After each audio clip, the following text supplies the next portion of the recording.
Hello, everyone. As anticipated by pretty much everyone who has been covering the events in Ukraine, Crimea is definitely part of Ukraine liberation plan. President Zelensky stated unequivocally that he will continue applying military pressure to the Russian troops in Crimea, which basically indicates that we're going to be taking that back.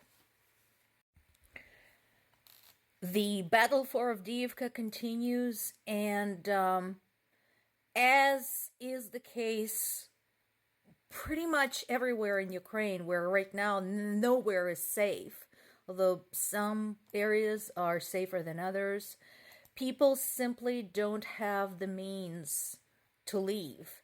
So this particular article on BBC News talks about civilians living in Avdiivka and why some of them are still there. Why won't they evacuate?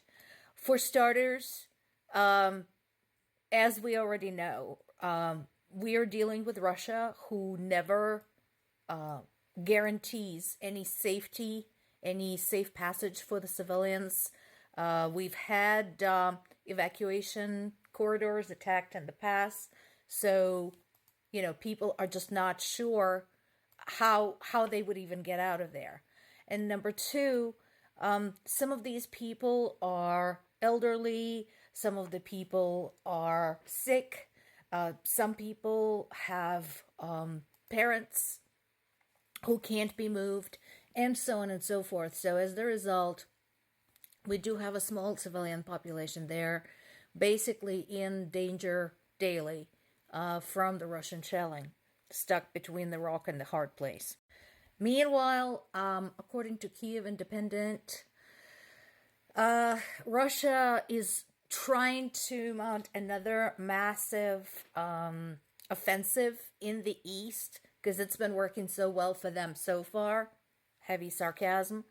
I'm not sure why they're doing this either, because, they're trying to have some type of achievement at all, considering their latest series of failures all across the board, or whether they're trying to attack the east to distract from the south. I doubt it's going to work. And again, so what's so embarrassing for them in this particular case, when it comes to the east of Ukraine, is that this is an old foothold for them. So this area, Ukrainian East, is the area where they've had sympathizers and have been trying to dig in for almost 10 years. So the fact that they're failing there is particularly indicative to the kind of mess and disarray their armed forces are in. So you will see some familiar names, some familiar geographic locations: Avdiivka, Kupiansk, Liman, Bakhmut, Marinka. You've heard all of these before. Russians have tried to take and hold on to these areas multiple times, so far to no avail. So, like I said, I doubt they'll succeed this time. And I think in this particular case, distance-wise, this is once again where the long-range missiles will come in useful, because Ukrainian armed forces will be able to fire at these areas from some distance, thus long range, yes, and, not have to get up close and personal with the Russian troops and subject soldiers to danger. And, we go back once again to how different this war has been compared to any other conflict in the past. Military experts agree on this. We are definitely rewriting history books. Finally, I want to finish with this. This bit of news came in just recently. There's been an airstrike by Russians in the Kherson region, which has been getting some serious heavy pounding lately.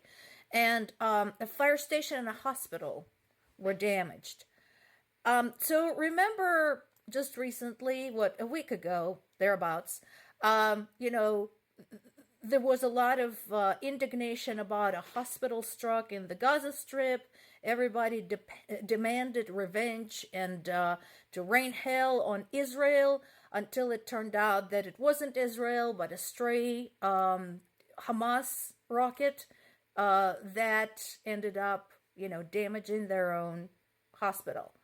So, but at the time, before the evidence became overwhelming and unquestionable, there was a lot of calls for revenge, including from Russia. Russian pundits and politicians said how terrible it is that we live in a world where somebody would fire on a civilian target, such as a hospital with vulnerable patients.